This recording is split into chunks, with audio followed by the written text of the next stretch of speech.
আসসালামু আলাইকুম। একটি তথ্য শেয়ার করি। আপনারা অনেকের আইডি কার্ড ছিল না এক সময়। আপনার বাবা মার নামে সিম কিনে সেই সিমগুলো চালাচ্ছেন। আপনারা হয়তো জানেন না অনেকে যে বাবা মার বয়স বাড়ার সাথে সাথে তাদের হাতের ফিঙ্গারগুলো কিন্তু চলে যায়।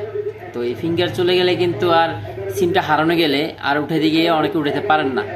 তো যারা আইডি কার্ড ছিল না এক সময়, বাবার নামে সিম কিনেছিলেন, এখন কিন্তু আপনাদের অনেকের আইডি কার্ড আছে।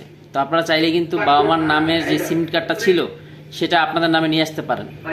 তো এই জন্য আপনাকে দূরে যেতে হবে না, আমাদের কাছে আসলেও হবে। আমরা আপনাদেরকে ট্রান্সফার করে দেওয়ার ব্যবস্থা করব। আবার এই জন্য দুজনকে আসতে হবে। বাবা মা যিনি যার নামে সিম তাকেও আসতে হবে, এবং আপনি যার নামে নিবেন বা আপনার নামে নিবেন আপনাকেও আসতে হবে।